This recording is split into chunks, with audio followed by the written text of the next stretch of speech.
Hello दोस्तों, कैसे आप सभी लोग। आज मैं 12th क्लास का जो चैप्टर करा रही थी हिस्ट्री का, उसमें आज मैं आपको मोहनजोदड़ो है जो उसके तो मैंने भवन के बारे में बता दिया था। आज मैं विशाल जो स्नानागार है उसका और अन्नागार यानी कि जिसमें वो अनाज वगैरह रखते थे उसके बारे में बताऊंगी। तो चलिए वीडियो की शुरुआत करते हैं। जो विशाल स्नानागार था वो 180 फुट तो लंबा था और 108 फुट चौड़ा था। 39 फुट लंबा, 23 फुट चौड़ा, 8 फुट गहरा, ये उसका आकार था कुल। और उसकी दीवारें थी जो पक्की ईंटों से बनाई गई थी, फर्श भी पक्की ईंटों से बनाई गई थी और वो बहुत ही ज्यादा बड़ा था। अब तक का आप सोच नहीं सकते 5000 साल पहले इतना विकसित कैसे था वो। जो प्रवेश यानी कि उसमें जो लोग आते जाते थे तो वो इस प्रकार आते जाते थे, जो उत्तर दक्षिण है सीढ़ियां बनाई हुई थी उन्होंने, और जो सीढ़ियों की वजह से वे ऊपर आना जाना करते थे। पानी का प्रबंध वे उसके जो तालाब था, ये जो तालाब था उसके पास एक कुआं था, तो वो उस कुएं से पानी का प्रबंध करते थे, पानी उसमें भरते थे। और जब वो पानी गंदा हो जाता था तो उनको नालियों के जरिए जो पानी है तालाब का उसको निकाला जाता था। और जो नालियां थी वो पक्की ईंटों से बनाई गई थी। तो और जो तालाब है उसके चारों ओर है ना बरामदे बनाए हुए थे उन्होंने। और बरामदे के नीचे जो 2 मंजिल थी, बरामदों के नीचे, और जो 2 मंजिल थी वो इस प्रकार थी कि जो एक मंजिल में तो पुजारी रहते थे केवल, उसमें पुजारियों के लिए ही जगह थी। और जो निचली मंजिल थी, ऊपरी में तो पुजारी और निचली में जनसाधारण लोग रहते थे। और वे जो लोग थे वे इसमें स्नान करने कब जाते थे, जब कोई विशेष पर्व होता था ना, तब उसमें स्नान करने के लिए वे लोग जाते थे।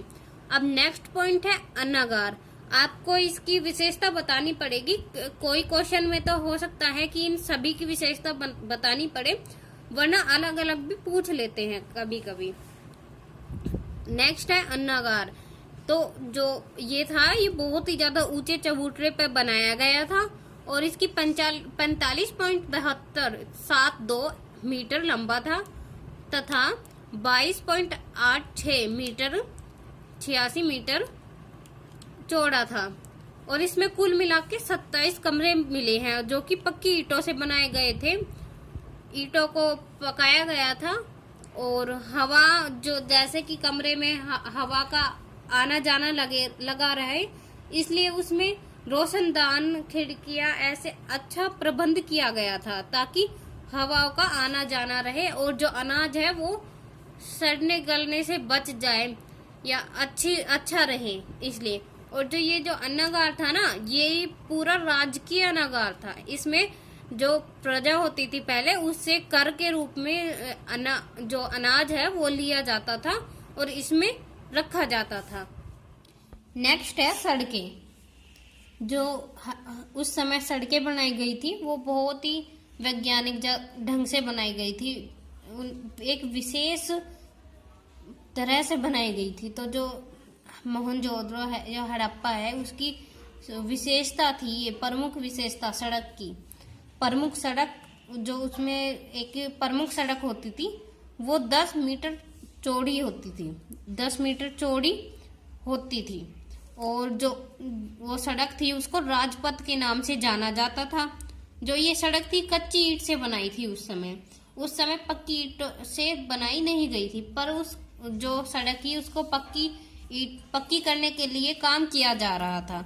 ये हमें तब पता चलता है क्योंकि सड़कों पे ना कुछ ऐसे बर्तन, कच्ची ईंटें ऐसे मिले हैं, पड़े अवशेष मिले हैं उनके।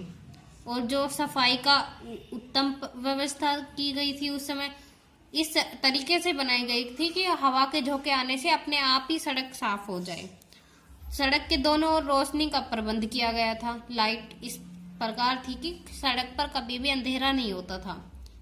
और हमको ये पता ही है कि ये जो सड़क थी ये बहुत ही ज्यादा चौड़ी थी, इस पे 2 बैलगाड़ियां एक साथ चल सकती थी।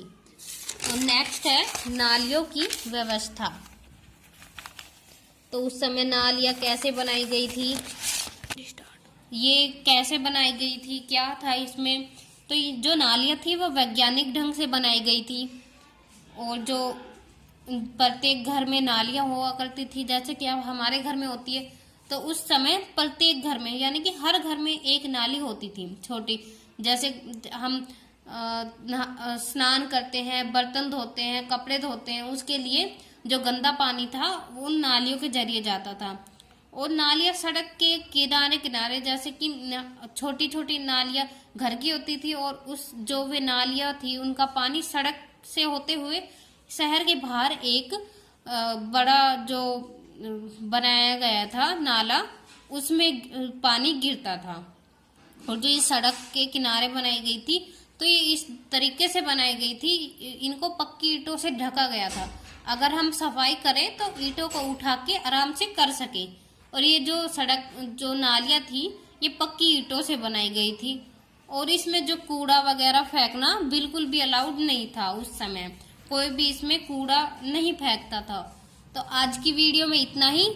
अगर वीडियो अच्छी लगे तो लाइक कर देना, चैनल को सब्सक्राइब कर देना और शेयर करना। Thank you.